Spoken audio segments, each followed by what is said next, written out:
Started here. Welcome you all. I'm Jean Kales, disability policy consultant and contractor with the California Foundation for Independent Living's California Disaster Coalition, and the host of today's call. I have graying hair. I'm wearing a flannel red plaid shirt with a jean jacket. I have no fancy virtual wall background. It's just my hastily straightened up office behind me. And, I always marvel at those being interviewed on the news shows with their pristine and immaculate backgrounds. I have no clue how they live like that, but something I will never achieve. I'm also not shamelessly promoting any books I've written in the background. So there. So we're going to start today with first just an accessibility briefing about this call. And so I hand it over to you, Anthony, to do that.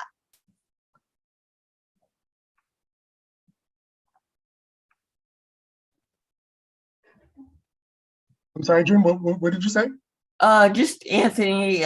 Anthony is new to us, and he was going to do the briefing regarding the access to the Zoom, to the transcription, and that kind of briefing. Anything? Yeah. So Anthony is going to be doing it from this point forward, but I will go ahead and do it real quick. Okay, great. Training. So good morning, everyone. If you guys would like to access captions, you're going to go to the meeting controls on the bottom of your screen and select the CC icon titled Live Transcript, and you can click the option Show Subtitle to gain access to captioning. If you guys would like to ask any questions, you're going to do so in the chat, and we will get to your questions as soon as we can. And then also we will have a SurveyMonkey at the end of our meeting, and we'll place that in the chat too as well. As a note, this is being live streamed on our CFILC YouTube channel, and access to this recording will be made available immediately following the meeting. And we'll also put that live stream link in the chat too as well. Okay, take it away, June. Hey, thanks, Cameron. Just a question. Are we going to be doing the live polling today as well? Yes, okay. Anthony will be assisting with that. Great, great. So I'm going to ask Russell to tell us about some important updates regarding these calls and his strategy calls. So Russell, over to you. Good morning, everyone. My name is Russell Rawlings. My pronouns are he and him. I am the statewide community organizer at California Foundation for Independent Living Centers. I also facilitate the DO Network, or Disability Organizing Network, and I am a partner with June here on the California Disaster Strategies Coalition. And I help facilitate the fourth Thursday disaster strategies systems change calls, which use the exact same link that we are using today. If you'd like to hold on your calendar this same time and same place for next Thursday, the 27th, you may do so. I am informing you all that our process for registering for these calls will be changing starting in February. We will be communicating with all of you. If you are not currently subscribed to the California Disaster Strategies Coalition listserv, please get in touch with one of us, complete the SurveyMonkey at the end of the call, or reach out to me directly. My email address is Russell, RUSSELL, at cfilc.org. And we can make sure that you're connected to the mode of communication. So please be on the lookout for an email coming in the next few weeks that will inform you how our registration process is changing and how to best plug in with our coalition. In 2022, we really want to kick things off in a very good kind of new year, new us way, and make it easier, hopefully, for you all to access all of our material. So we look forward to engaging with you, and I hope to see you on the 27th as well. Thanks, June. Thanks, Russell. Yep, I like that. New year, new us. So that's cool, and I think will help us be more organized and prevent any kind of bombing episode that I'm sure many of us have experienced over the last 2 years. So up and coming calls in February and March, we'll be doing a focus on independent living centers and others, how they establish relationships with their emergency management local folk, and what that's like, how much time it takes, what some of the impacts have been. So we'll be hearing from 4 different executive directors from independent living centers, and that should be an interesting dialogue in February and March. So there'll be a part 1 and part 2, a call related to that. We also have in the pipeline calls focused on California Office of Emergency Services and the Office of Access and Functional Needs, kind of looking at the history of that office, their current activities, and what some of their future plans are. So watch for those 3 calls coming up in the next 3 months. As Cameron said, we learn a lot from you, and we'll ask from your feedback at the end of the call. And you can either use the SurveyMonkey link, which we will post in chat, or the poll, which will have up immediately at the end of the call. So today, we're focused on power planning resilience and coping with power outages during a variety of emergencies. If there's one thing that tends to be common with lots of different emergencies, it's power outages. So how do we make this planning real? What are the details? What are the complexities? So today we have a kickoff panel, Mary Lou Breslin and Lex Frieden, 2 rock stars and stellar advocates within the independent living movement and civil rights and disability movements. We 3 go way back. I was trying to count the decades, but I stopped. But just know we've been around the room together for many decades. So I'm going to post the bios for both Lex and Mary Lou in chat. But briefly, I'll just tell you that Mary Lou is currently the senior analyst and researcher with DREDF, based in California. DREDF is the Disability Rights, Education, and Defense Fund, a leading disability rights law and policy center. And Mary Lou focuses on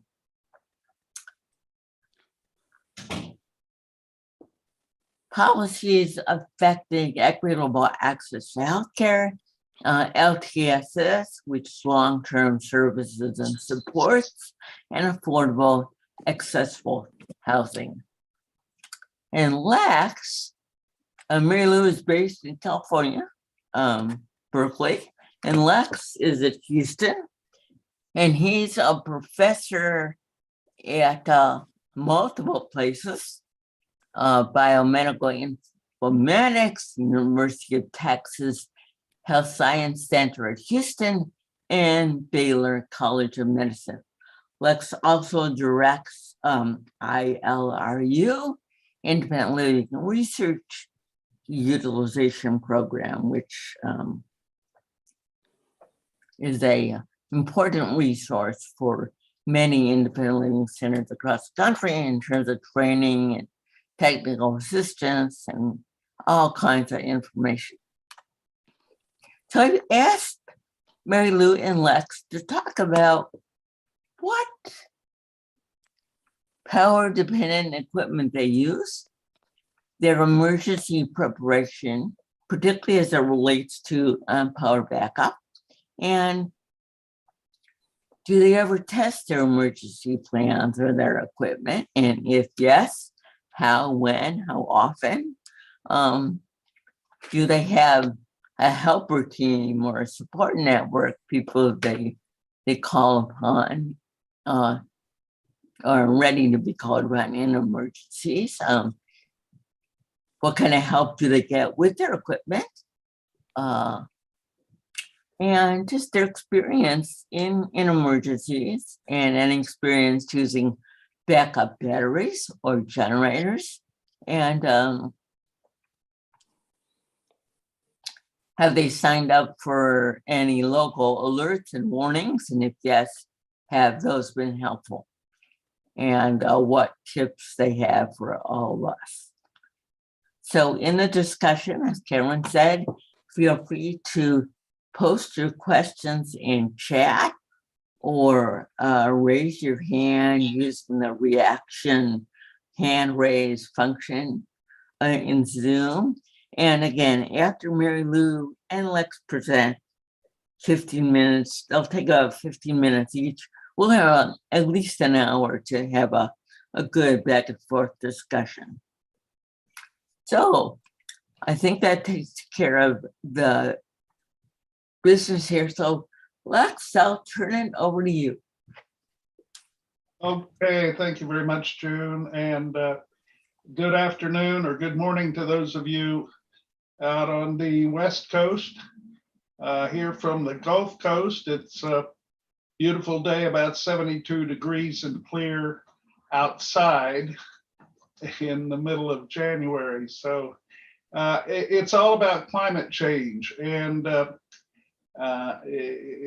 before I go further, I'm follow the protocol here and let you know that I am seated in a wheelchair and I have graying hair, and I'm one of the ROGs that June mentioned, the really old guys. And June stopped counting when she got to 5 decades, but we have actually worked together for six decades, believe it or not, June. And Mary Lou slightly less than that, but nearly as long. So it's great to be with you guys. And if those of you who can view the screen and those of you who can't, what you would see would be a rotating photograph of myself in front of one of my classes at the University of Texas Medical Branch at Galveston, as a matter of fact. So the subject today, power, and power is a valuable commodity. It always has been, and certainly for those of us who are power dependent, it is the most valuable commodity. Living anywhere these days. I used to say living on the Gulf Coast in Hurricane Alley, you know, we were subject to loss of power during hurricanes, but now I think no matter where you live in the world, due to the climate, you're going to be subject to power loss, and it generally weather related. Occasionally there is a breakdown of the systems, but ordinarily those are a function of the weather. So I have experienced power loss here for as many as 15 days. That was in 2008, following Hurricane Ida, I think. Don't remember her name. They're all so dear, and I'm sorry I can't remember each of their names, but we've been hit a few times. And that power loss was 15 days. The whole grid in Houston went down, and it took the companies a while to get them back up. Last winter, we lost power for 3.5 days. Some people in our city for as much as a week as a result of historic freezing temperatures down around 12 degrees a year ago, and 12 degrees is historic cold in Houston, and that wiped out pretty much the whole grid in the state of Texas. Before that, due to the extraordinary heat 2 years before, heat knocked out the grid because so many people were using the power for their air conditioning and not conserving it well, and therefore we lost power for long periods during that summer. So, and it's a hard thing to fix. Despite all the cries to get it fixed, it's really difficult to get it fixed. And that's because so many different organizations are involved. First, you've got to produce the natural gas or the coal that will then be used to generate electricity. We were on a track to get more solar power, but that slowed down considerably, and we haven't built any solar plants in a couple of decades. We are now moving toward wind-powered electricity, but that's it's a fraction of what we actually use, despite all of the glamour around it, and despite all the windmills you might see if you're driving through rural Texas or Oklahoma or many other states. It's a small portion of the power. And now we're moving towards solar, but again, solar is going to produce only a portion of the power that one may need even to service their own home. And I think Mary Lou will talk more about that. But there are many ways we get power, but wherever it comes from, it has to go through a system, through a network, unless you put panels in your yard. When it goes through a network, it goes to several different providers before it gets to you. And that becomes a challenge when it goes down because a lot of coordination is required to fix it. That's what we've learned. So you can't just depend on any source. By the way, there used to be a program in Texas and other states where people who had power need, who were power dependent, could alert the providers of the power, and they would prioritize returning service to that particular address. That now is far more complicated than it used to be. And that is because you have retailers between those who are managing the power network and those who are using the power. And there's a lot of confusion about who's responsible for returning power to a certain address. And most often the power is not a function of a problem at the address, but somewhere else in the grid. And once they fix your power, it's in the process of fixing everybody else's on your block or your link on the line or whatever. So it's a bit complicated. And the only real solution is for you to be resilient, to have your own backup. Now, one thing I remind people is that the folks who say, well, I have a backup, I have batteries that will power my devices. Maybe you do, but the likelihood that the battery life will extend beyond a day is very low for most devices. If you stock batteries and try to keep them charged, you may be able to get up to 2 or 3 days out of stored power, but power doesn't save well in batteries. And it goes away while they're simply not charged, even though they're not being used, they will discharge naturally. So you can't really depend on the battery. You've got to have a constant source of power to manage your electrically powered devices. And that includes wheelchairs. Some people forget chemo pumps.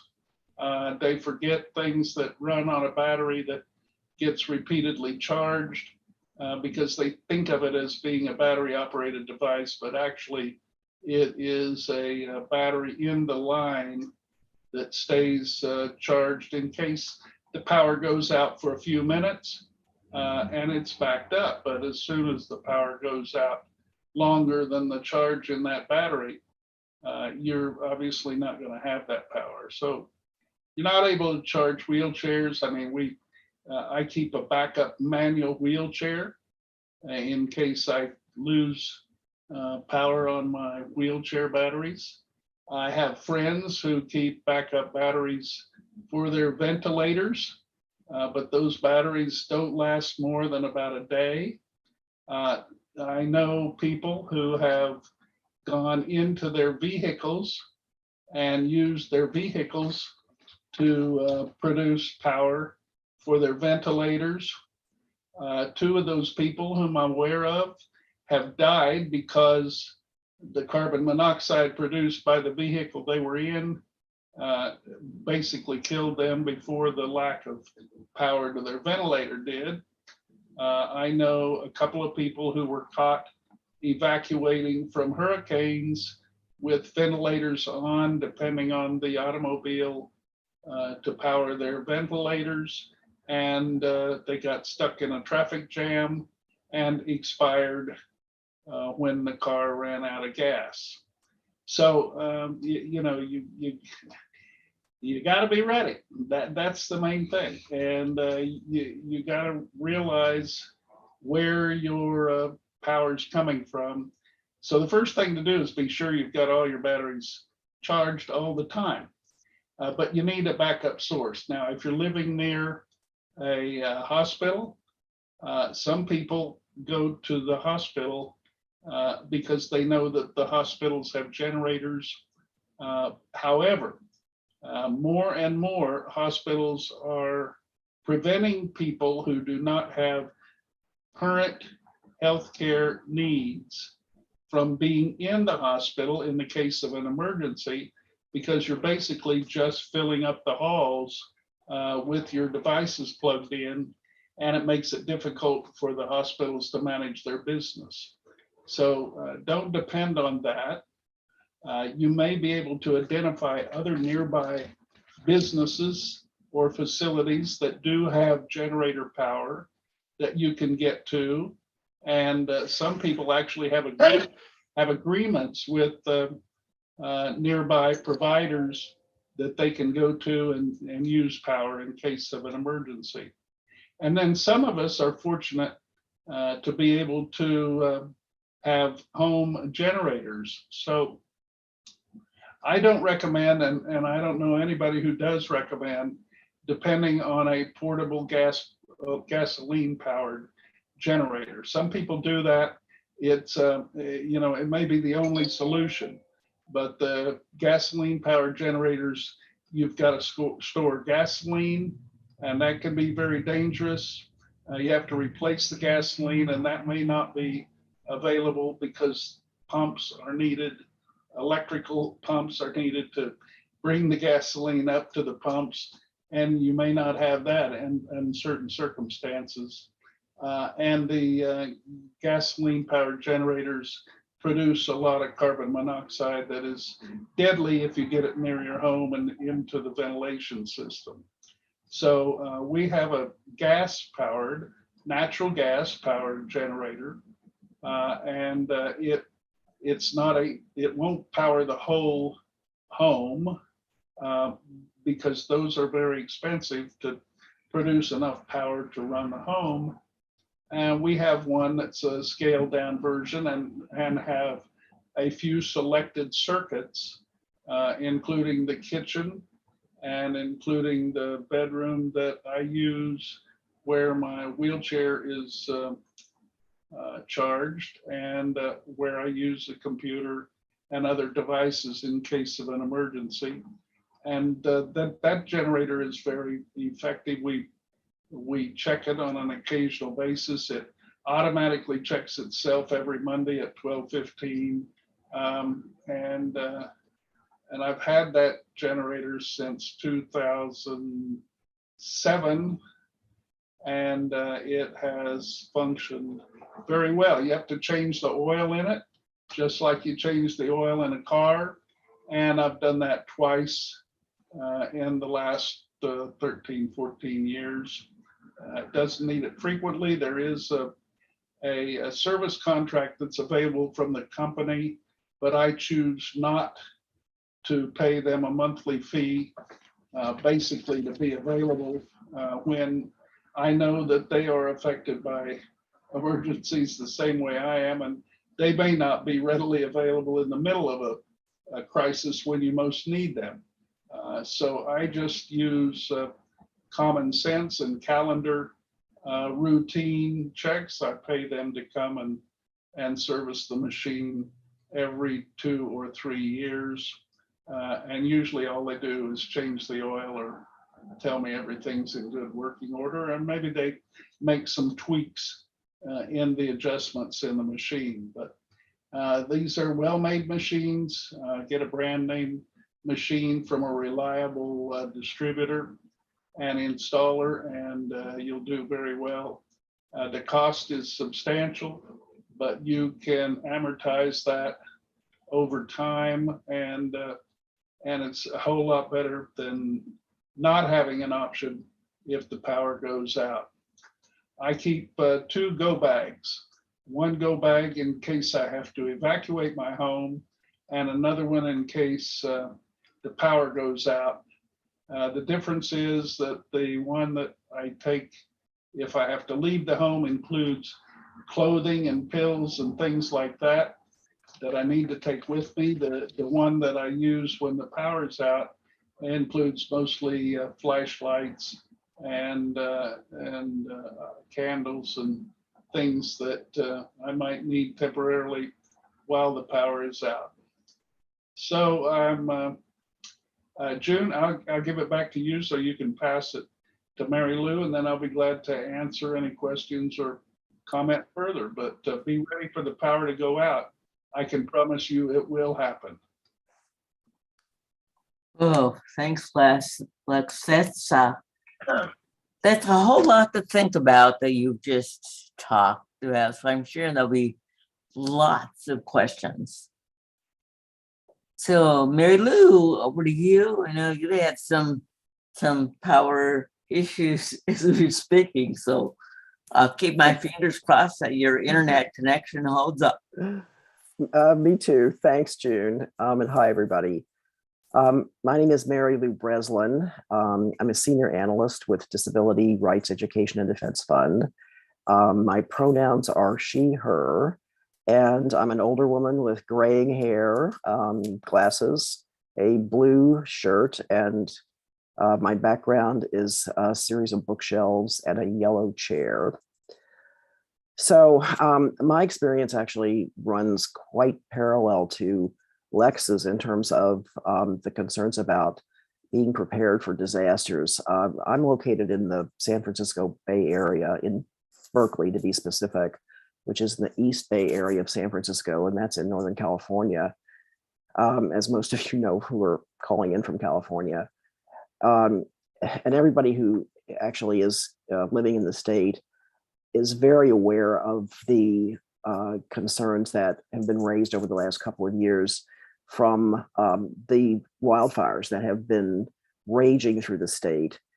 In terms of the implication for my home and my family and my situation, we're not likely to be affected by the fires directly, but we are very likely to be affected by power outages, which are rolling throughout the state as a attempt by the power company to avoid sparking fires because of some equipment failures or issues out in the field.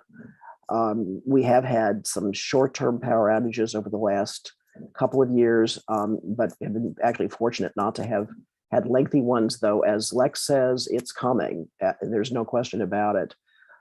So the power outages are going to be, I think, a permanent fixture for us. Our preparation to deal with the power outages runs again fairly close to the experiences that Lex just mentioned. But we also have the additional concern about earthquakes, obviously, in California. And in fact, it's the earthquake concern that sort of drove us in my household to start to think about disaster preparedness. And of course, you know, the media tries to get your attention on this issue, and the state agencies and locales recommend preparing go bags and the various kinds of things that one needs to do if this kind of enormous disaster occurs, and you're stuck without any kind of assistance from first responders, and you really are on your own. I think that the idea of being, or if we're still living as following something that is of the magnitude that's predicted, and our house has been destroyed, and there's no possibility of imminent assistance from first responders, then you really have to think about what does that mean in terms of preparation. So from our standpoint, we began thinking about it probably about 5 years ago, and slowly have been moving toward equipping our household with the kinds of backup systems that, similar to the ones that Lex described, that will try to fulfill our needs as either the power outages sort of roll through more frequently, or we really are faced with a tremendous and catastrophic kind of disaster. I use a motorized wheelchair, as Lex does, and I also have a fair amount of other kind of equipment. I use a BiPAP breathing device for nighttime breathing support, and have various other smaller devices that require power, that have to either be plugged in fairly regularly to charge backup batteries. So the other members of my household don't have those kinds of needs, but also have some medical conditions that require some pre-planning in terms of making sure that we have medications available, that there are ways to charge phones and so on. So when we first started thinking about what to do, I mean, the first thing we did was create what we refer to as the earthquake box. We purchased one of those sort of, I think it's maybe 6x4 by 5 boxes that can be stored in the garden. And we have enough space in our yard to be able to store this without too much difficulty. And we equipped it with all kinds of stuff, some of which was recommended by the disaster preparedness organizations, and some of which had specifically to do with our family needs. So we have, food and water and blankets and lighting and all of the kinds of things that you would need for about, maybe 10 days. We have freeze-dried meals there. The big problem, of course, with that kind of preparation is that you have a phone interruption there. You have to maintain all of that information, all of that material in a current form. So things do go bad after a while. You have to get back in the box and start to replace things. So we do try to do that regularly, although it's a kind of a little bit of a pain to do it, because it's there's a lot of items in the box, and you have to sort through each one of them and decide which ones can be kept and which ones have to be replaced. But that was our first sort of step toward really not thinking about wildfires and the long-term power shutoffs, but more the concern about what would happen when the earthquake happens. It's not if, but when.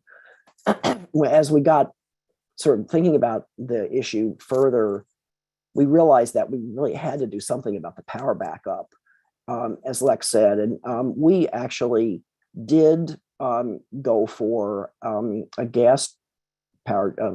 gasoline power generator, largely because of the cost concerns. The natural gas generators are quite pricey, as Lex mentioned.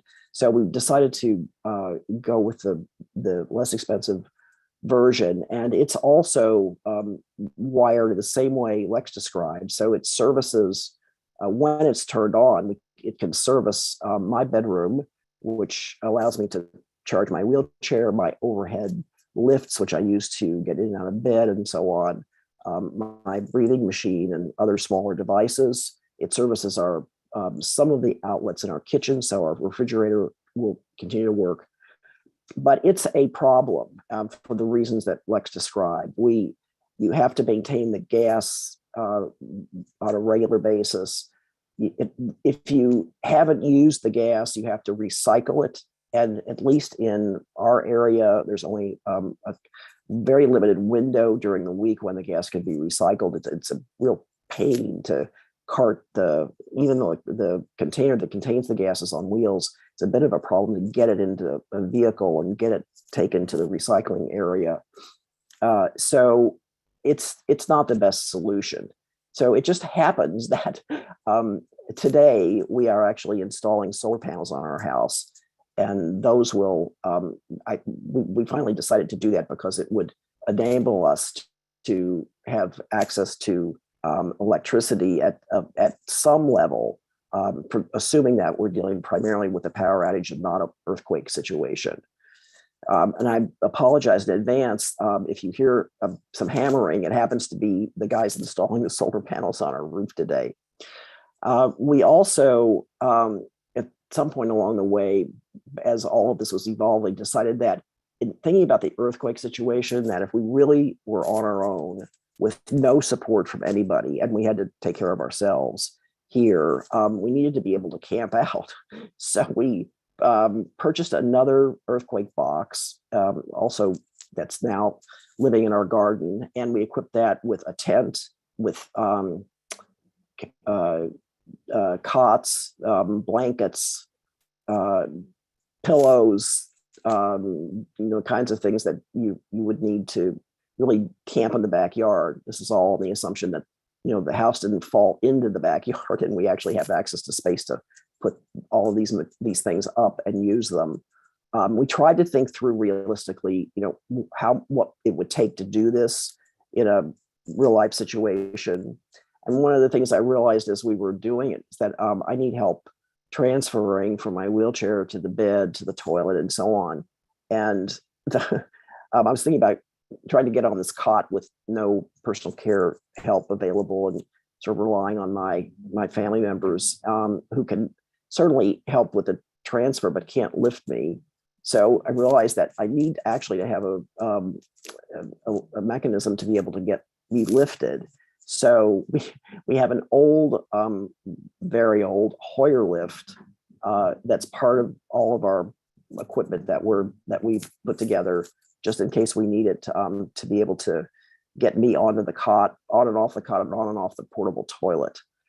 So we also put together go bags, as Lex described, not so much for power outages, which is actually a smart thing to do, but for in the earthquake scenario. So the go bag has medication, clothes, and all kinds of little adaptive devices that I kind of need for everyday functioning that I definitely will not be able to get access to if we're in an earthquake situation. So I apologize, you're hearing the drilling on our roof as we speak. So our last step was to decide to install the solar panels.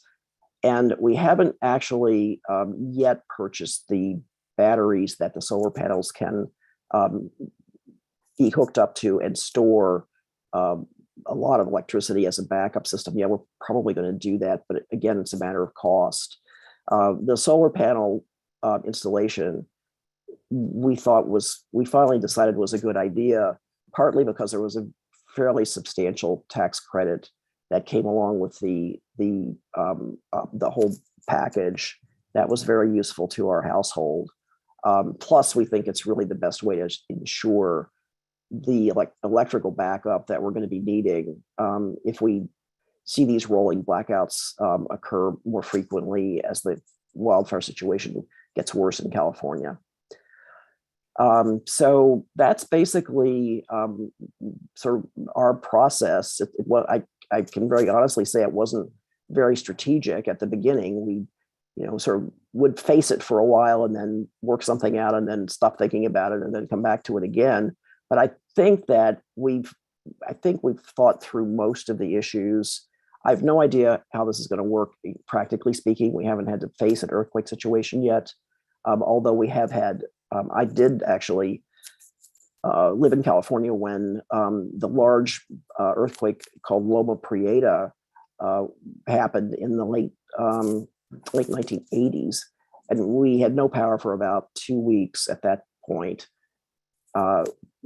So I'm very familiar with the smaller power outages and this longer term outage and what the implications are for trying to function and take care of your basic needs, but also if you have to try to take care of other people too, it's important to have all of these backups in place.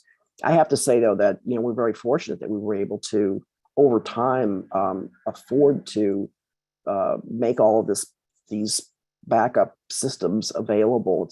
I think it's a significant challenge if resources are not available, and we really need better support to provide these kinds of backup systems for people who can't afford them.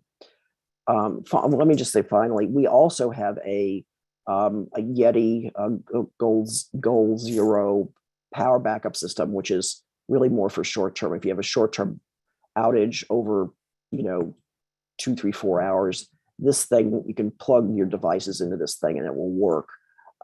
We realized that it's a good system for short term problems. It's not one for long term problems.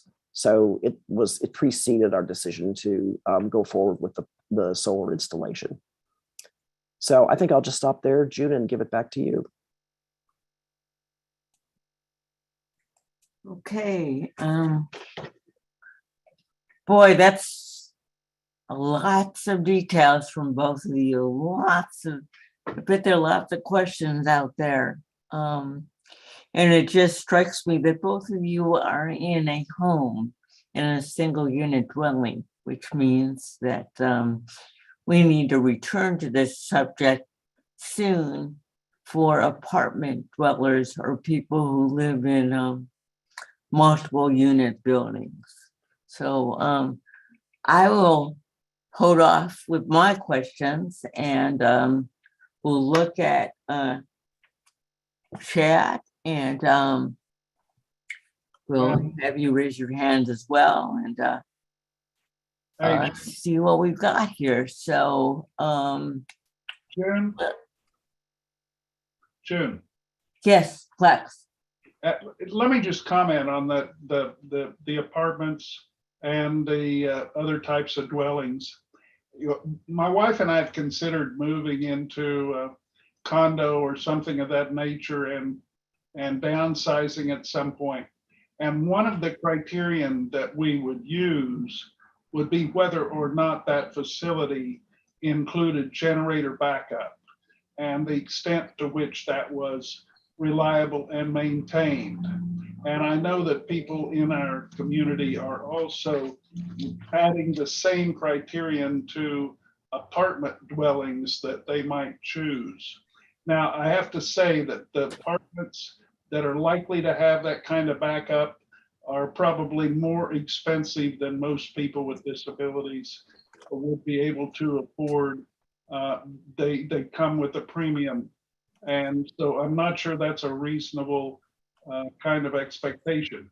I do know that there are solar panels available that can be used at least to charge your phone, so you can get help that you can put on the balcony at your apartment. And I have a lot of friends who use those little devices. And then finally, if you're living in a nursing home or some other kind of facility, they will claim, and according to most state rules, they must have generator backup. But we have learned time and time again that the owners of these facilities and the managers of these facilities do not maintain those devices. So if you live in a nursing home, if you have a friend or family member who does, Be sure you hold the management of those facilities accountable for at least an annual checkup on their generators, because trust me, they don't do it unless you hold them accountable for, and unless you have some evidence that their machinery is actually in working order. So just be advised. Excellent points, Lex. Thank you. And again, you all look at the chat. Samantha M says, just got our solar panels installed as well using my Able account. And W, I'm not sure who W is, says PG&E most recent SGIP, which stands for Self-Generating Incentive Programs, and the link is in the chat. A quarterly report shows that there are approximately 262,833 customers with medical baseline needs. Those are people, by the way, in California who have registered as power dependent, and PG&E is one of the utilities. Of the biggest utility in California reports that they have accepted 2,533 medical baseline permanent battery subsidy applications. Not everyone needs battery backup, but less than 1% is way too little. What can we do to vastly improve outreach? A few days ago, there was about $65,000 left in the SGIP fund. It stated it started with hundreds of millions. So it was very successful in getting money out. Very little of it went to people with disabilities. We need to refund that program. Yes, and also some of the criteria in California for eligibility in that program really does eliminate many people with disabilities. It was designed to be cost-free for customers, but prices for batteries have risen during the COVID supply crisis. For lower income poor residents with Medi-Cal baseline needs, the mitigation for power shutoffs needs to be at no cost. Okay, so let me look at questions here from participant list. And I see, let me see here. One question so far. Let's see, Richard, your question, please.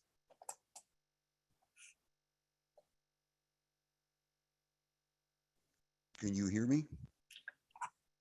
Yeah, you're soft. Okay, do I have to ask a question or can I make some comments? What would you prefer? Questions. What is CFILC and the ILC Independent Living Centers doing with the governor? I just sent in a request for additional funds for the state's funds that the governor is going to make a determination on, the excess tax funds that he has available. I'm asking for additional funds to the SGIP program because a majority of that went to well owners and other individuals and did not go to people with disabilities.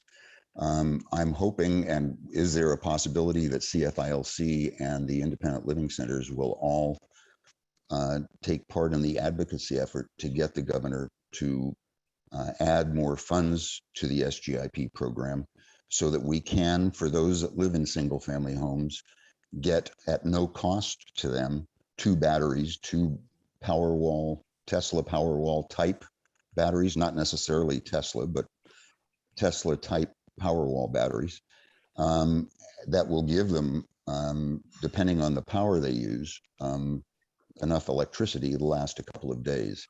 The portable batteries, even with the solar, The Yeti 3000, as somebody said earlier, I think it was Mary Lou said earlier, that those will work for a couple of hours. If you are a person with diabetes that needs to refrigerate your medication, the Yeti 3000 will not be effective.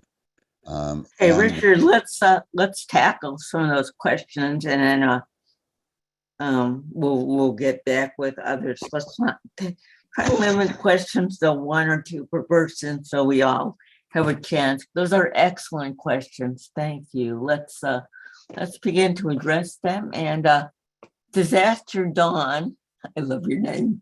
You put a semi-answer in chat, but maybe you could verbalize it instead for those who don't have access to chat. Go ahead. Hi. So I work at the Tri-County Independent Living Center up in Northern California. So in regards to the Disaster Disability Access and Resources Program, I do give out the Yetis, and we, for the last 2 weeks, have been dealing with a power outage emergency out because of the winter storms that have affected people out Willow Creek, Koopa, Orleans, Soames Bar, Burnt Ranch, Hawkins, real remote areas, relatively remote areas. And as you know, the people in the Sierra foothills in Placer, Nevada, El Dorado, and other counties have been hit even harder, and a lot more people affected by that. So yeah, during a long-term outage, the Yeti is not going to last that long, but we have to think a little bit beyond about our expectations of things. In my experience, when people have the power outage, a lot of them, a lot of people out there had generators, and we provided gas gift cards for gas, for backup gas for them. But all the gas stations ran out of gas twice because it's a remote area and there's not a lot of access to it. They're doing okay now, but the expectation of a lot of people with those generators is that it's going to run everything in their house. Oh, I need a fridge, I need to cook, I need all my lights. And when I go to their house to give them a gas voucher because they're complaining about not having money for gas, they're sitting back watching TV and with all their full amenities running in dishwashers. That's not the purpose in an emergency of a generator. So I think, for one, people need to reduce their expectations. And the Yeti batteries are intended for the medical devices, not to run the home.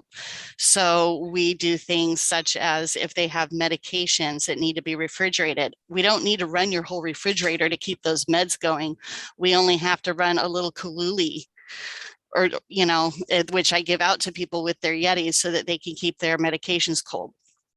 If it's something like what happened up here with all the snow and storm that caused it, you can take some plastic bags and throw snow in it and throw it in your fridge, and your stuff's going to keep going longer. Seeing, there were people who were doing extension cords with their neighbors who did have a generator going to recharge their batteries and things, or having neighbors rotate, picking them up and taking them to the fire station or the Red Cross shelter to charge, and then rotating the batteries out. But the batteries, I wouldn't give somebody a Yeti backup battery unless I was giving them something sufficient to run their devices for a minimum of 2 days, because you got to think of at least 2 days for us to be able to be sure and respond to you and help you out. And a lot of people were, PG&E paid for them to go to, I put people in hotels, I supported them with transportation, so that there are a lot of things available. I think there's a lot of people out there who give out the Yeti batteries, but a lot of times they're just giving out the battery and not doing anything else. But the Cfilcs give you the battery, and they teach you how to use it, and they make sure it's not adequate for your medical devices for at least a couple of days. And we follow up with creating an emergency plan that's specific to you and your needs, your disabilities, your pet, your livestock, your children, your family, your neighbors, your circle of support, your temporary, local and longer distance relocation options other than a Red Cross shelter, et cetera, et cetera. So it's a little more involved than some of the organizations that just give you the battery and then walk away and don't think about you again. So it's just a couple of things to keep in mind that were popping in my head as we were talking. Wow, Dawn, thanks. Do you have anything that you give out to people that reminds them how to use the powerful Yeti batteries very sparingly and only for their most critical devices. Is any of that in text or written that you hand out that you could share?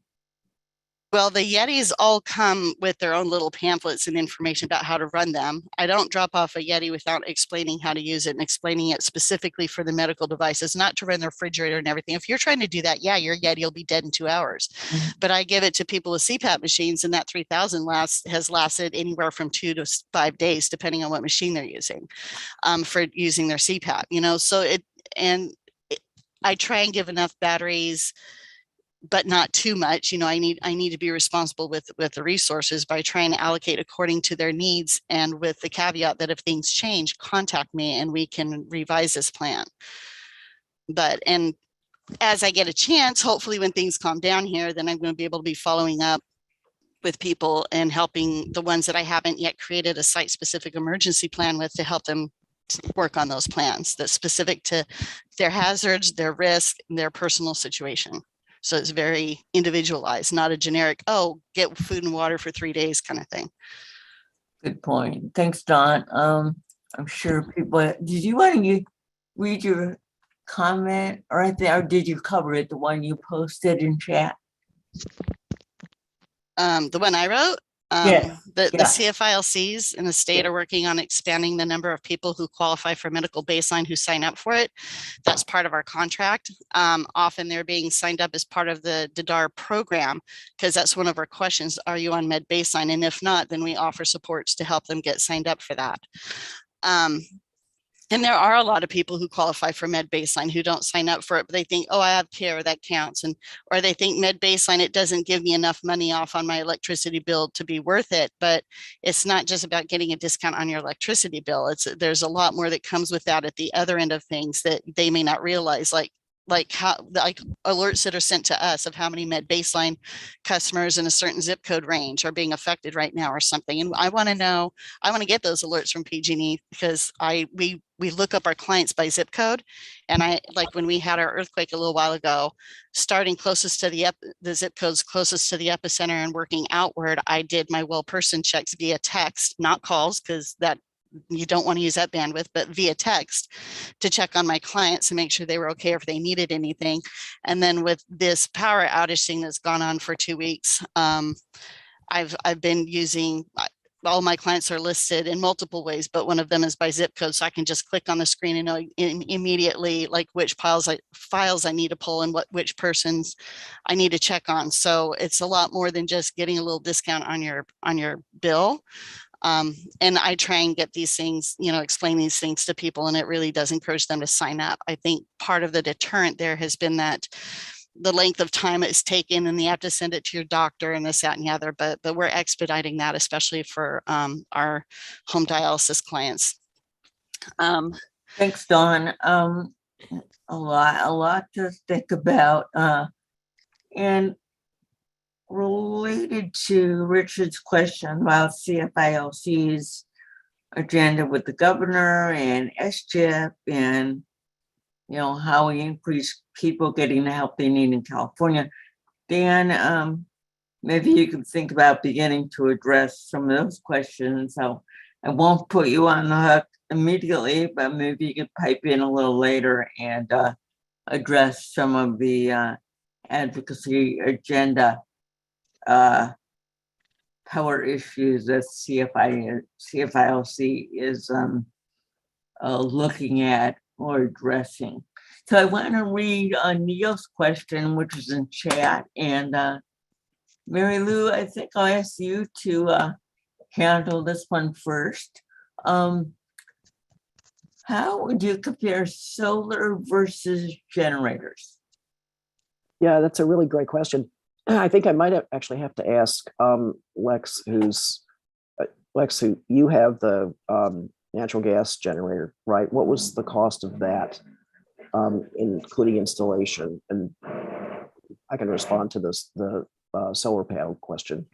So the gas powered generator that we have and we bought 15 years ago, at that time cost about $11,000. I think the inflation has raised the price of that, but it's a serious machine. I mean, it'll power a large portion of our relatively large home. So it's a, it's a substantial investment. And what's the process for hooking up the gas line to it? Is that an additional cost? No, that was included in the package. So there are two elements in addition to placing the generator on the ground on a pad, that they have to connect it to the gas line, and they have to connect it to the power, and they have to put a power switch inside your electrical box. Well, that's all included in the cost of the machine and the installation.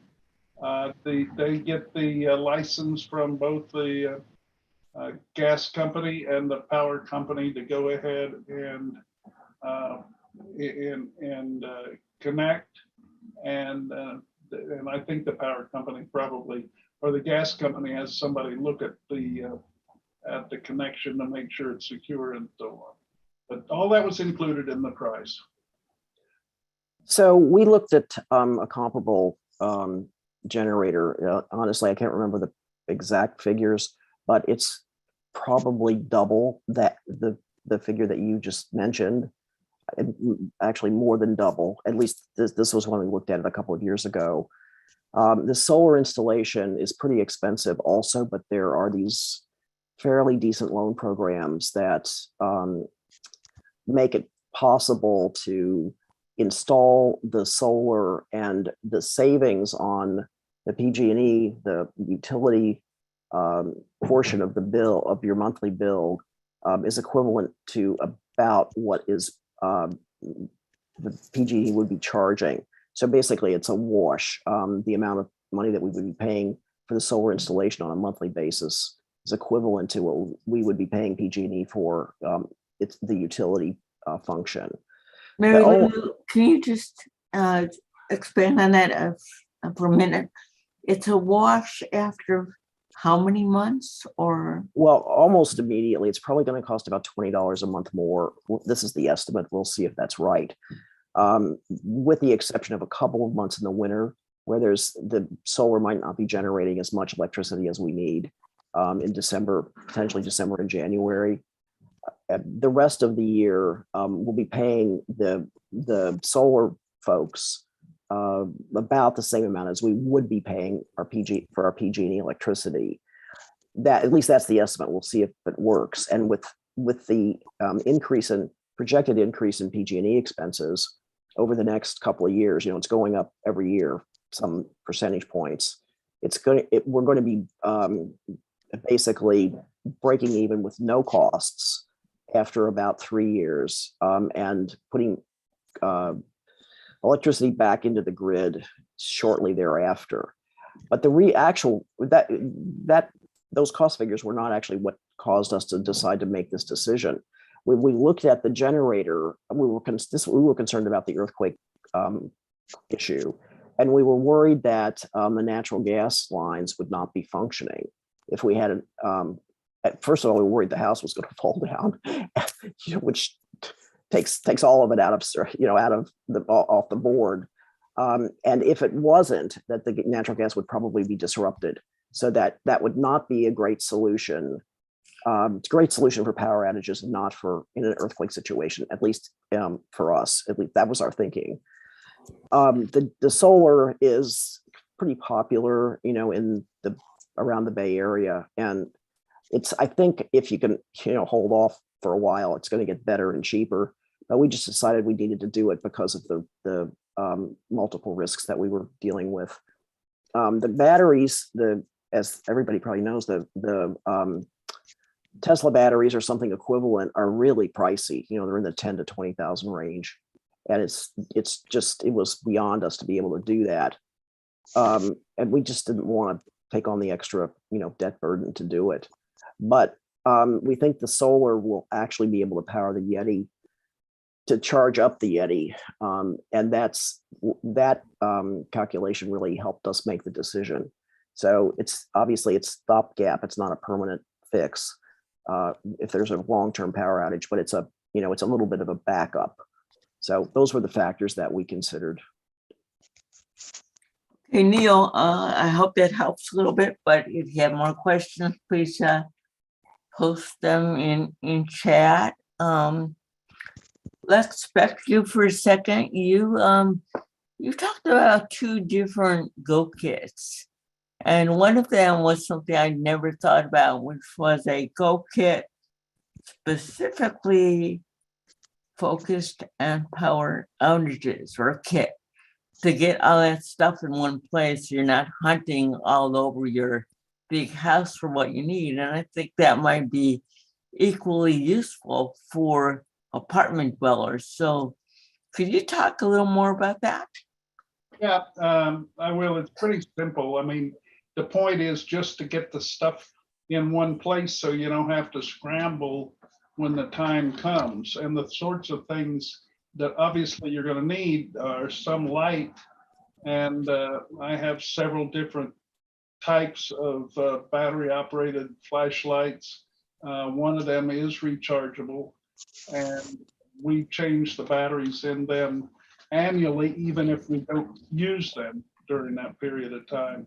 So I have a routine for all of these things. In addition to that, I've got a little solar charger that's there with my stuff that I can put outside the window of my bedroom that will charge the cell phone and run the cell phone. And I have a list of phone numbers in there of people whom I know that may be able to help in case the generator goes down, including obviously the generator. But there are other people, electrical people. I operate the ham radio, and I have a little ham radio inside that bag that it's battery operated, and I can reach out to people via the ham radio network if the telephone and cellular lines go down. And that's candles. We have candles in there. That's generally what we have in the power bag. This is Mary Lou. I was just going to echo what Lex said about having a list of phone numbers, because for those of us who use smartphones and cell phones, I can't remember anybody's phone number. We used to know the 5 or 6 or 10 phone numbers by heart of people we spoke with or needed to contact regularly. Not anymore. So you really have to write down those phone numbers and put them someplace. And we did the same thing. We have a list of phone numbers in our go bags.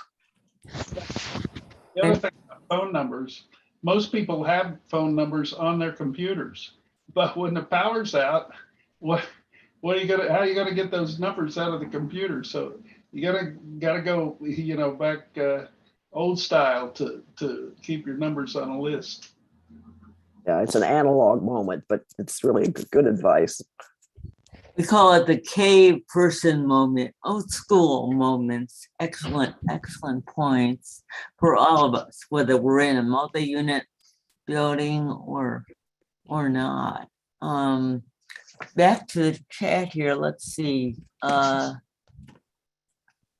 Just a reminder, today's call will be in Cfilc's YouTube channel. So there's so much here, so much rich content to think about. So also in chat, Richard says 80% of PGE's medical baseline recipients live in multi-family housing.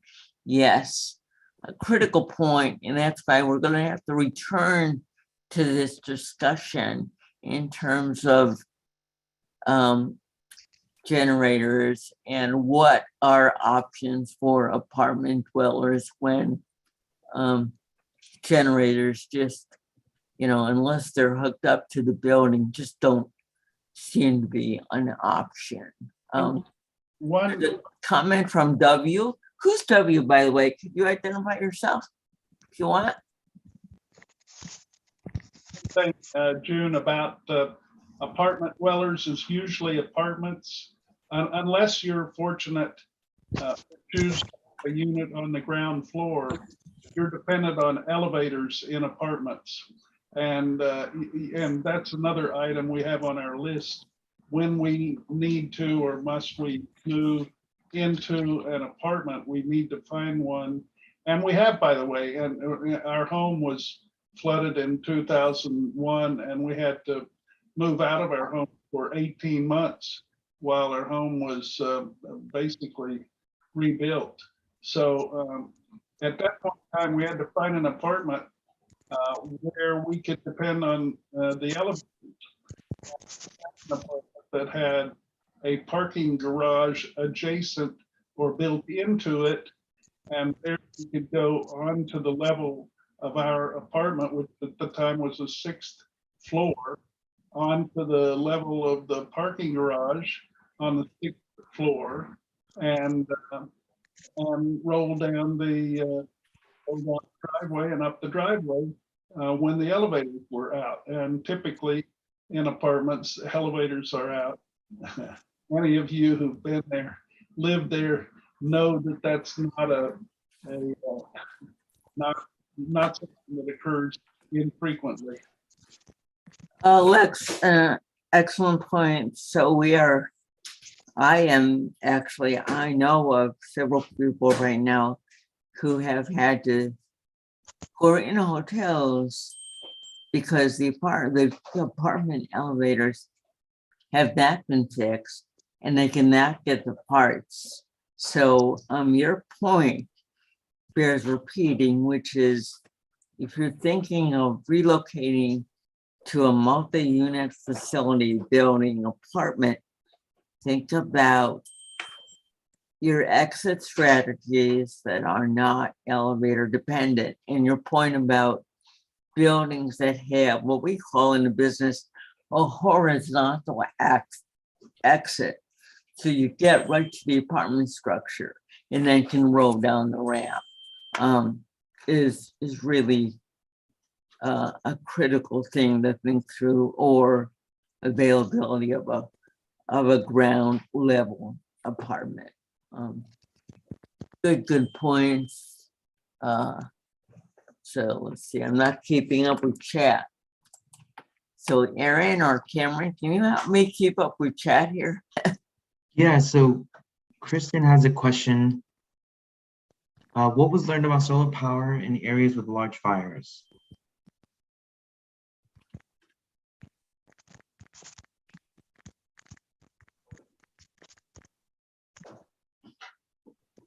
I don't know the answer to that. I'm really hoping somebody else does.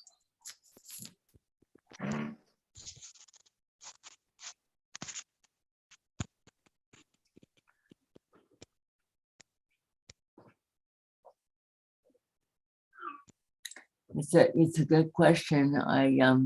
We'll see if anyone pipes in later on. We've got about 15 minutes left. We could probably go on with this call all day long, but Dan, if you're still on, can you go back and answer Richard's question related to CFILC's advocacy agenda regarding this?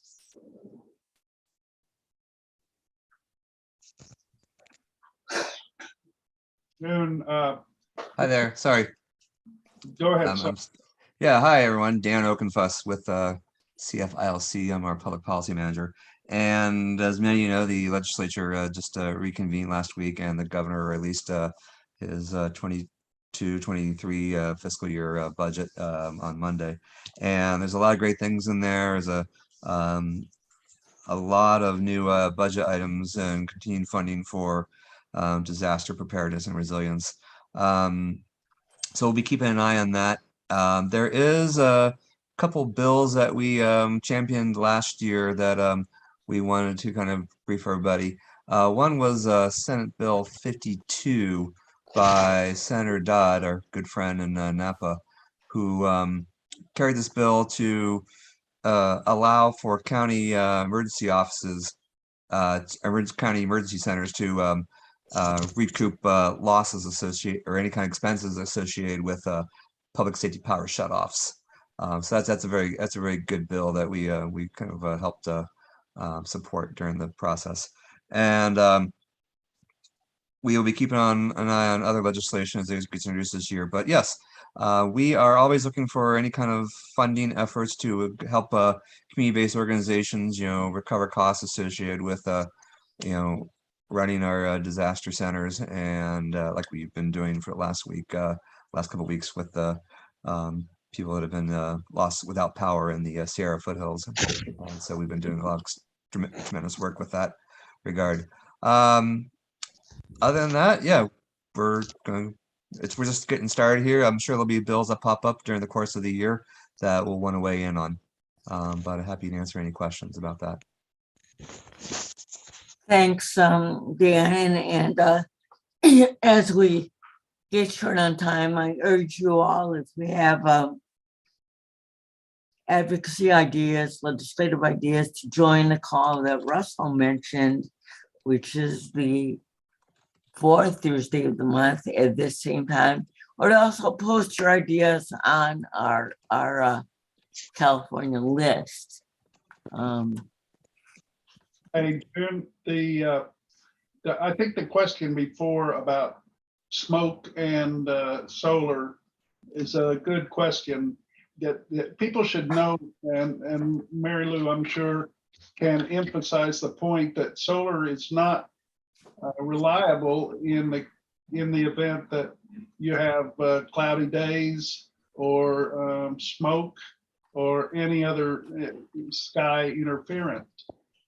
Pretty obvious, but these systems are built to use batteries to store power that's generated by the solar during the time when the sun is available to transfer the power and make it usable by humans. So the batteries are important, and you may have a large store of solar created power in batteries or a small store.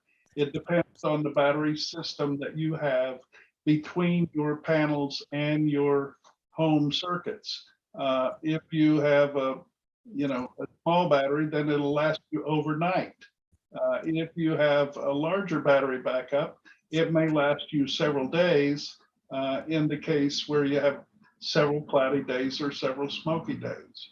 So that clearly is one of the issues you need to be aware of, and clearly anybody who has who's depending on solar power or gas generated power has to have a backup beyond the backup.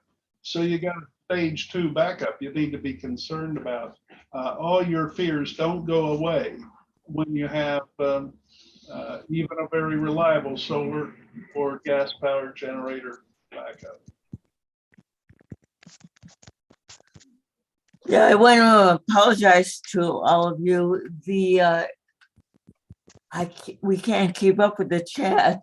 I have 42 new messages to read, and I thought I was caught up. So what we're going to do is there's such a rich discussion here in chat, and we could never get to all this discussion in 10 minutes, but we're gonna figure out a way to post this as part of the resources of this call, so that y'all all have access to the text.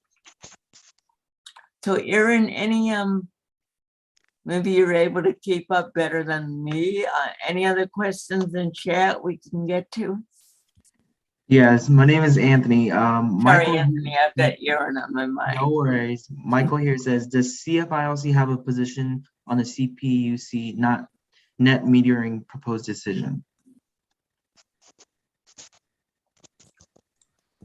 I am not familiar with that. If someone could send me a link to that proposition, a little more detailed on it, I'd be happy to at least share that with our public policy committee, which helps determine our decisions, our positions on legislation and regulations. Yeah, so whoever posed that question, if they could send some more details to me, I'm at dan at cfilc.org. Thank you.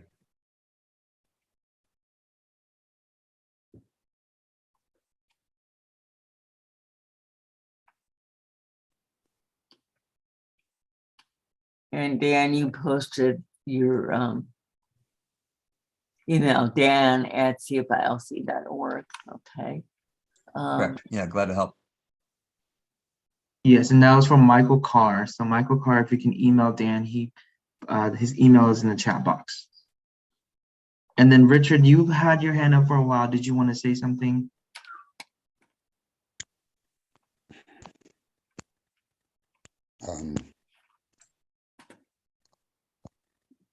And Richard, you got a lot of good questions in chat, but if you could limit your questions, that would be helpful so we can remember one or two of them and actually answer them on the call. Hi, June and everybody. I sit here very frustrated. I don't understand why we are trying to educate people with disabilities throughout the state about what they should do to make sure that they have the mitigation measures necessary to continue living during PSPS events. Let's call it what it is. It's a de-energization event. It's not a public safety power shutoff. It's a PG&E and other for-profit electric utility power shutoff, not for our benefit. It's to protect the for-profit electric utilities from any further lawsuits.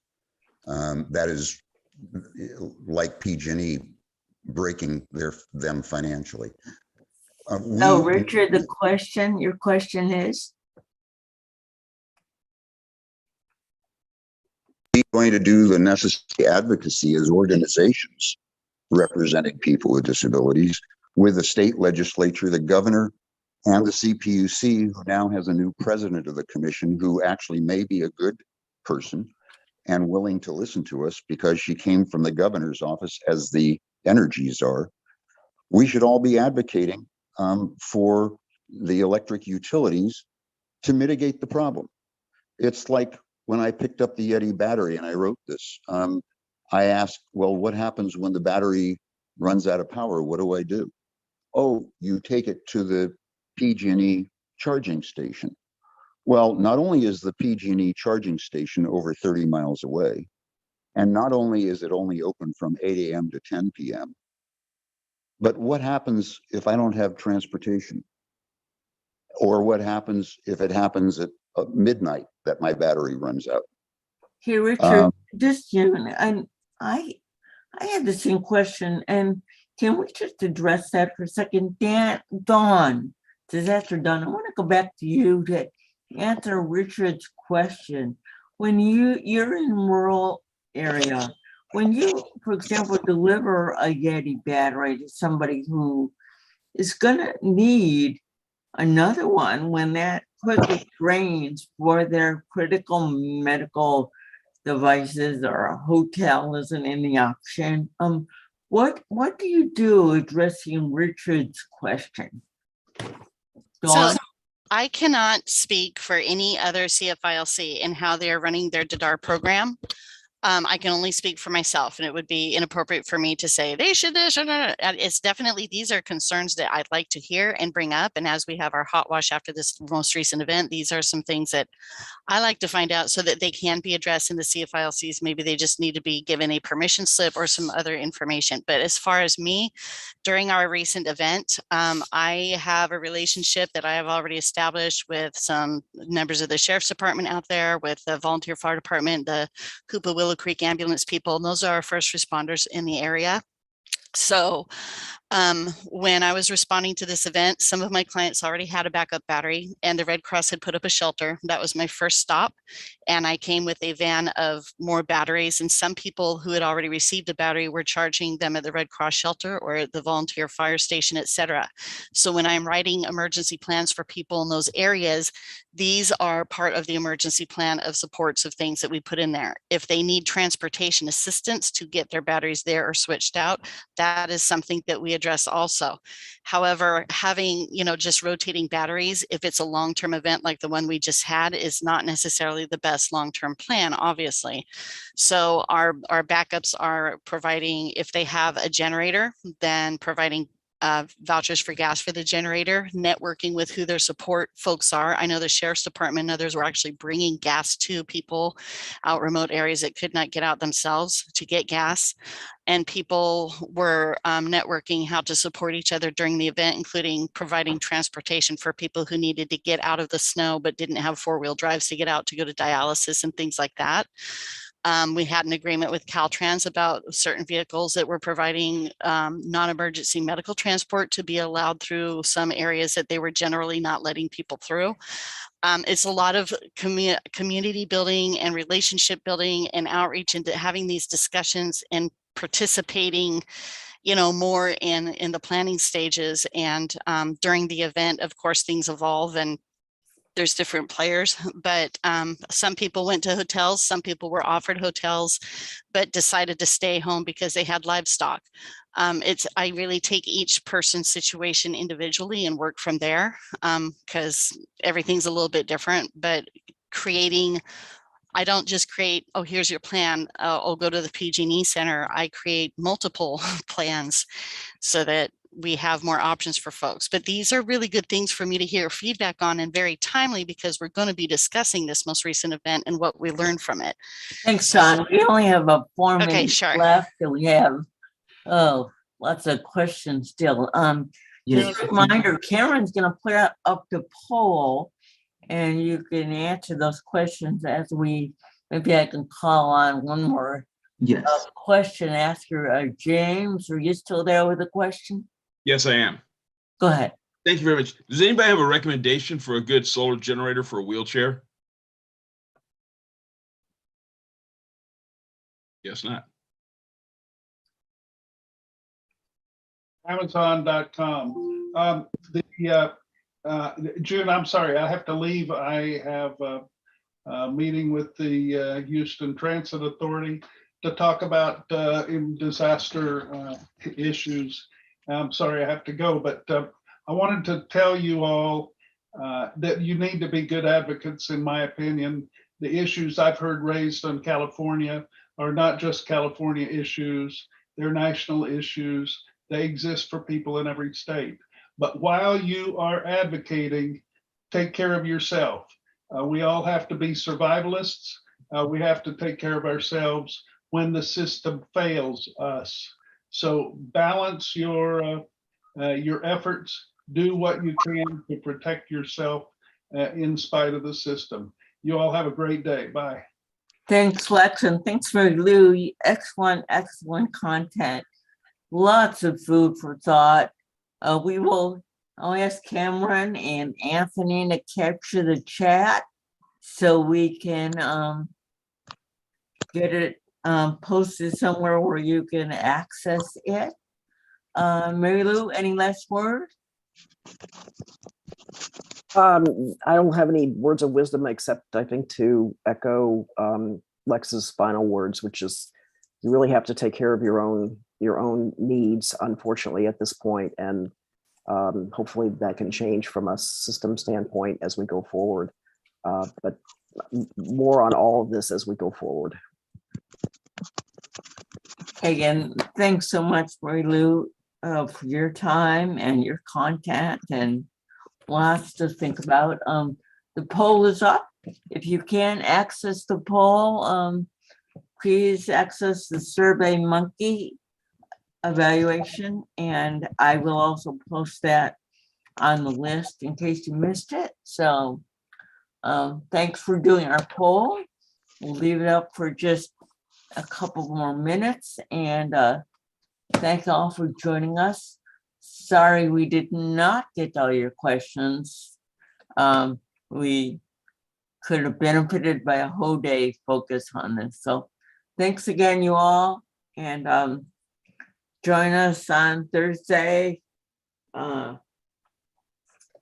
January 27th for our advocacy strategy call. As many of you mentioned, this is a critical advocacy issue that we have dual pathways, our own emergency prep and what we can do to make things better for all of us. So thanks again, and be safe stay well and talk again soon. Thanks for hosting. Yes. Bye-bye.